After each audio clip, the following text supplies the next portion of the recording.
Take two. Sorry, I'm really sorry. It's just, oh god, I'm mad. Got interrupted on my recording, and I don't know how to. I can't really cut stuff and all that. Not that fancy. Sorry.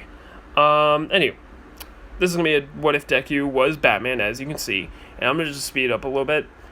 When Deku was 4, he gets his both his parents die, and what his dad did as a living. I'm gonna change it to where he was a researcher who looked into mammals like bats and stuff like that. And that led to Deku going to his lab, getting into a scuffle with a bat that gave him a scar on his right eyebrow, and that kind of just made him afraid of bats. So, yeah. Now, Deku is going to have a quirk. I'm not going to say what it is yet. You're going to find that out later in the video. But Deku's going to have a quirk. So, when Deku's 4, he gets involved with a terrorist super attack, like a villain attack that's basically just a terrorist attack. And these villains killed his parents and almost killed Bakugo, but Deku saved Bakugo, and Bakugo will always remember Deku as someone who just saved his life. And that's a debt that cannot be just repaid with simple favors. So that's basically where Bakugo's at. But Deku ran away and then started doing a crime-fighting thing. Try and get stronger, become more someone that can actually defeat villains. Because he's got this determination in his heart and vengeance. Over the time, he gets to become he uses, public libraries and stuff like that to do research. And he even fights a lot of thugs and all that to just start getting stronger and all that. And he does work out, he does free running, parkour, stuff like that. And he has made gauntlets, he has made his own gear in some ways.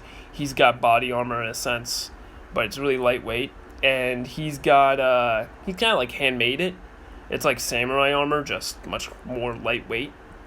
I wouldn't say lightweight, just much more darker and not easily bulky.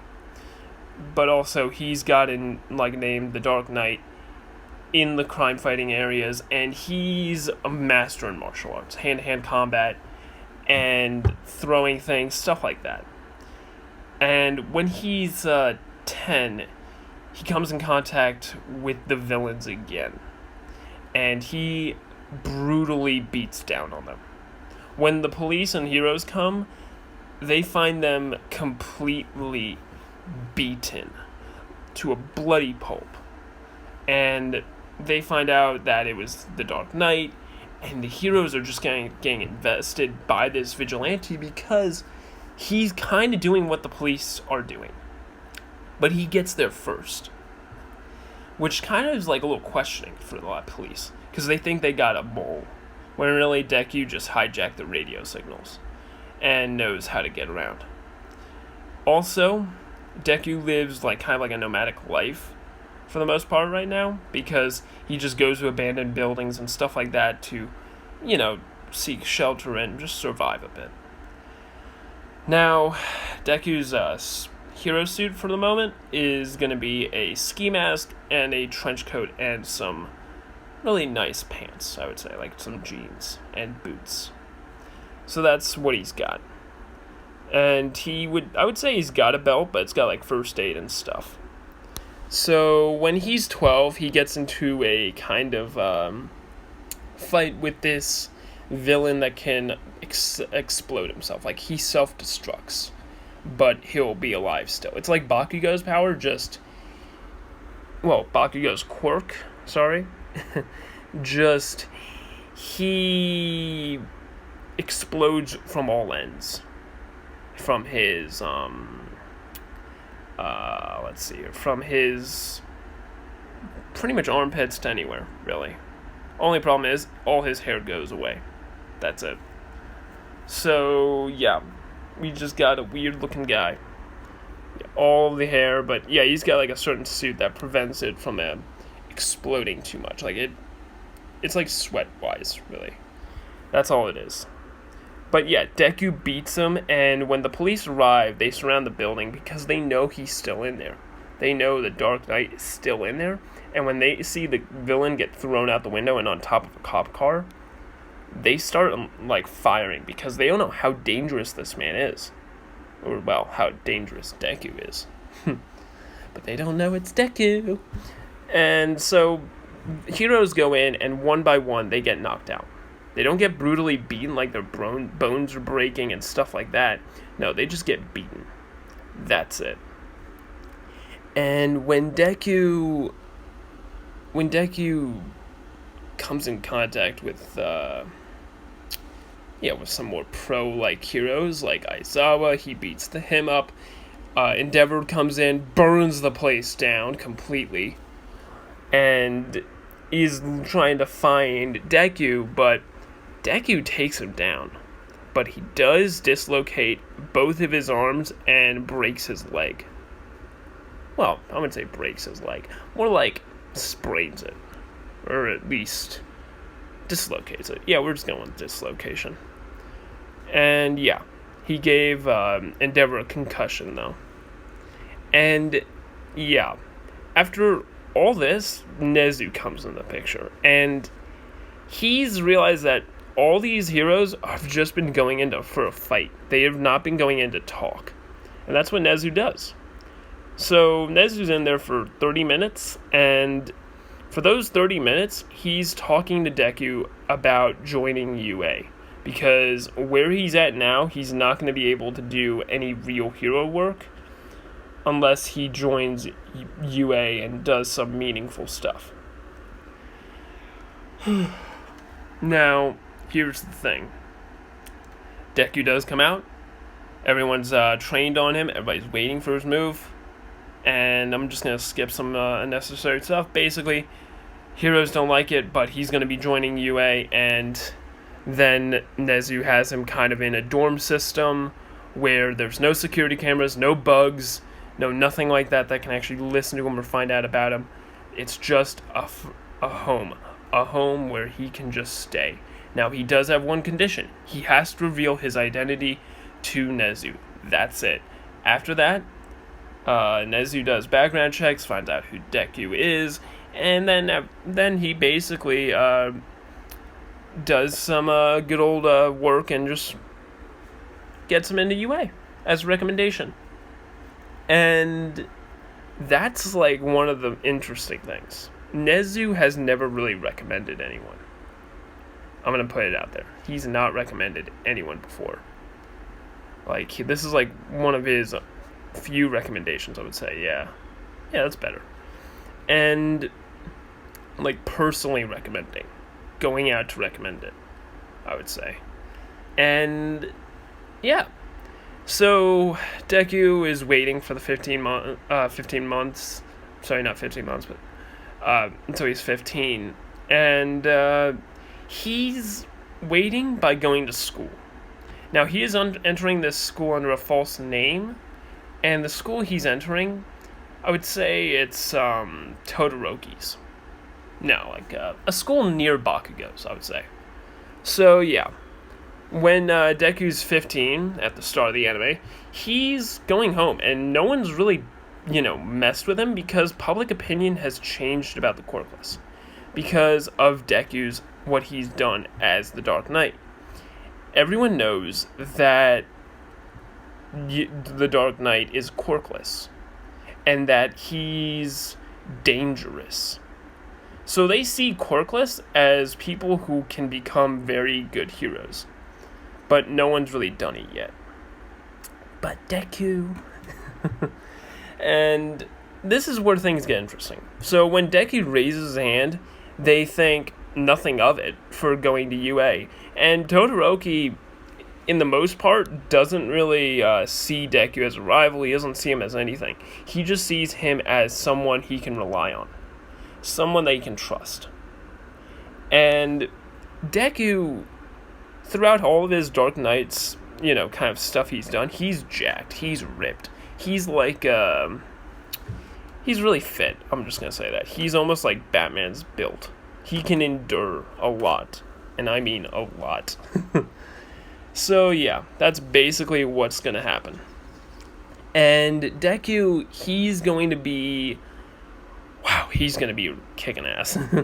So when it's the entrance exam or whatever, he walks in and he gets in, but he goes to the writing exam, and then they got like a physical exam later. But yeah, I'm gonna tell you that later, because I'm gonna get to the sludge villain.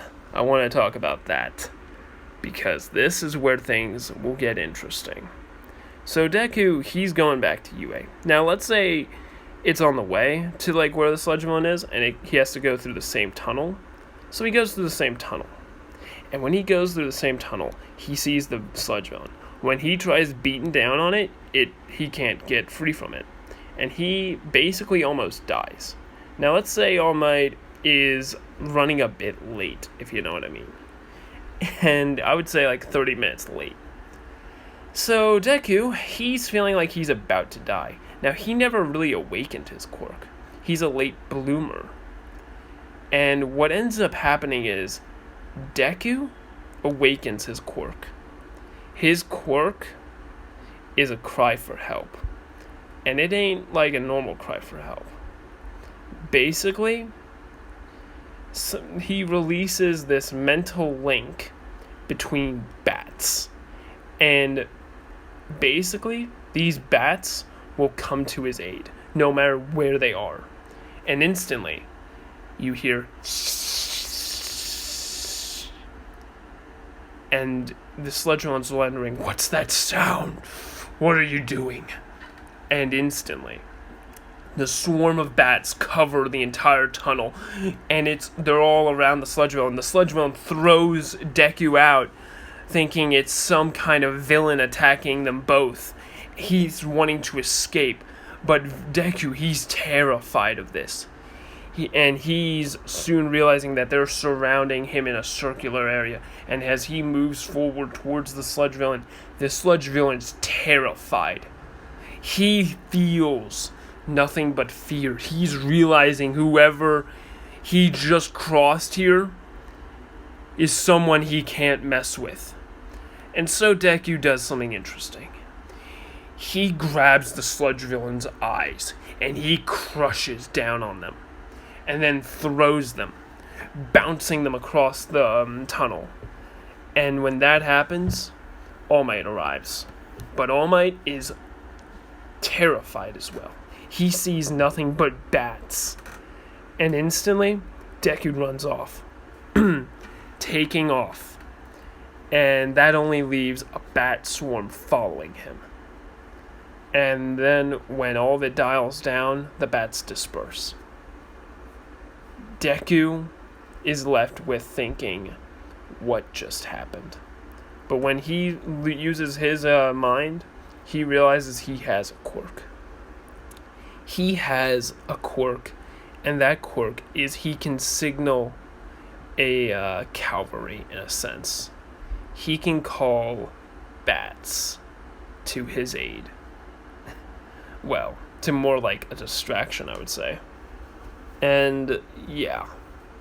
Now, the sludge villain has to get shots now. However, that will work. So, yeah, same for All Might. He has to get a shot. A type of, the bat shot, or whatever it's for. I think rabies or something, I don't know. I don't know what they get for that. But yeah. So, yeah, that's basically what's going on. And when Deku returns to UA, he arrives and he goes to his dorm. He arrives with the mask on, too, because no one knows who he is without the mask. So, Deku talks to Nezu later, asking if he can attend the UA exam as John McCain, his false identity. And I don't think I told you guys this, but yeah, that's his false identity. That's the name he is going under. And Nezu is a little surprised by this. Now, the name, it has no other affiliation to anyone else. And let's change John McCain to something else. Let's call it, let's see here. Yeah, let's go with Deku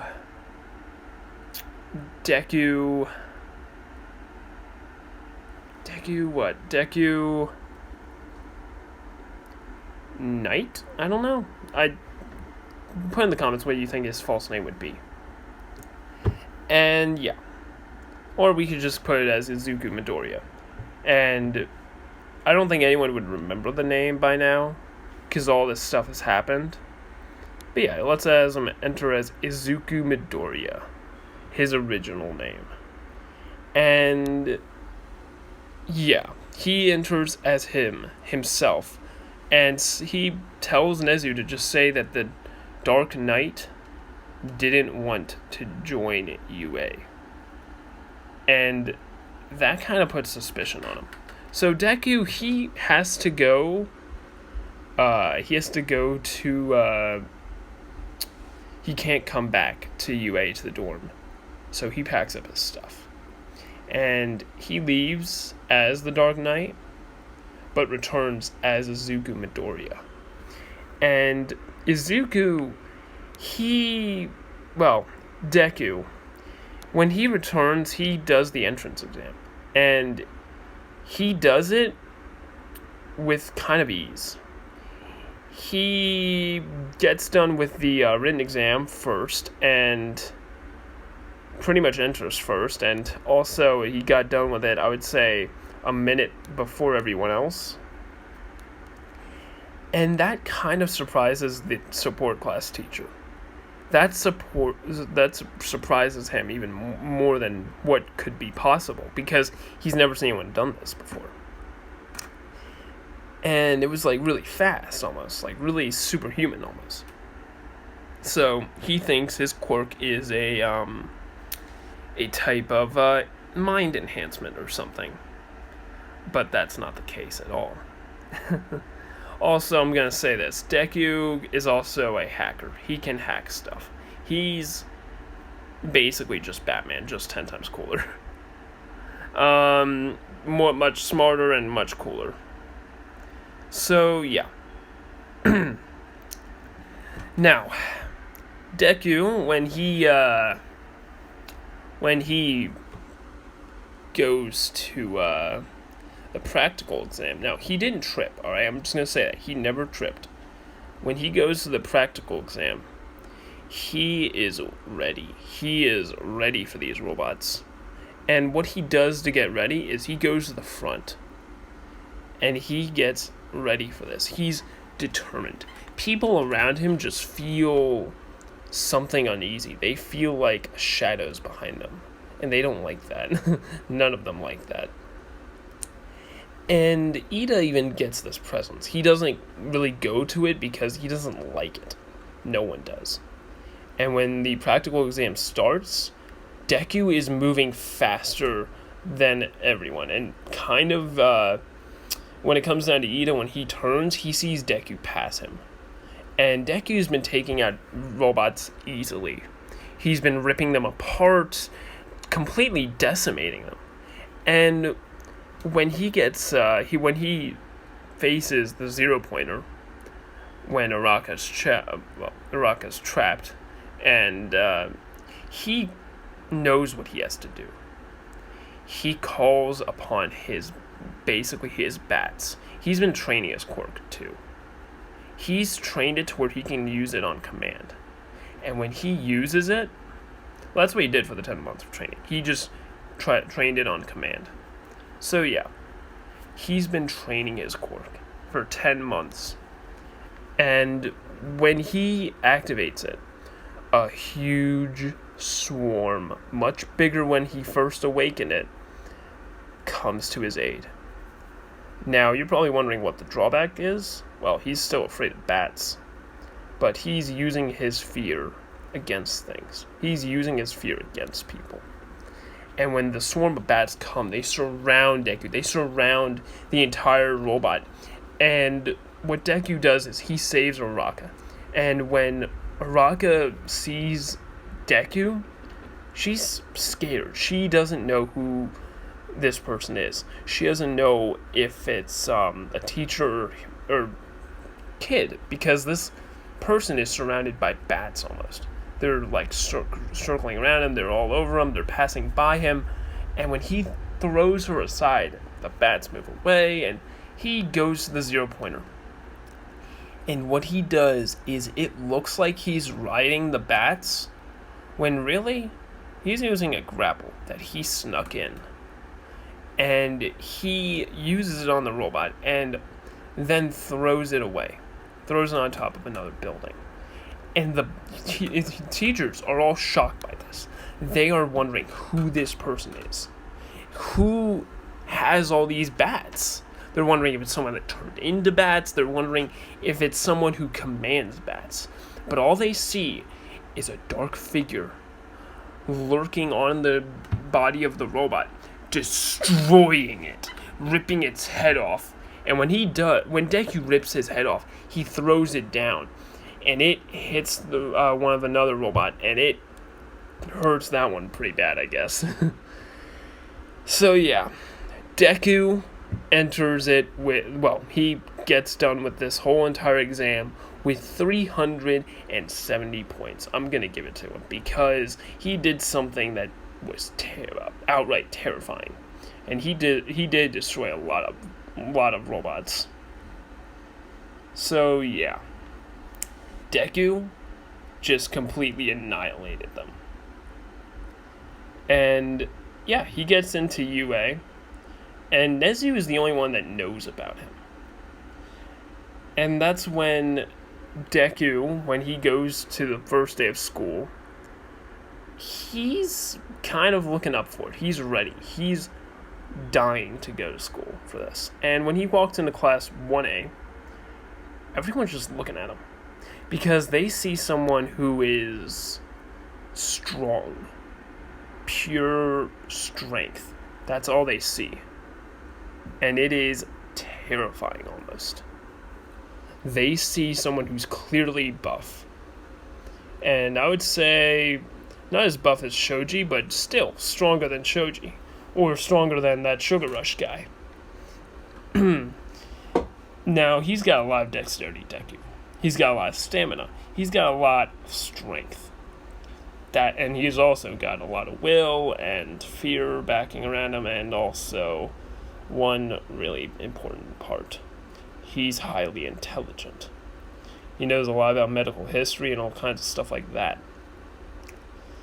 And yeah, I don't think I mentioned this, but he does have a belt, like a utility belt, but it's mostly for like first aid and stuff. That's what he had on his hero suit back then. Now he doesn't have a hero suit. I will be continuing the exam, Heroes versus Villains, and USJ, as well as the sports festival, next time. Catch you all later. Have a good day and a good night. Peace.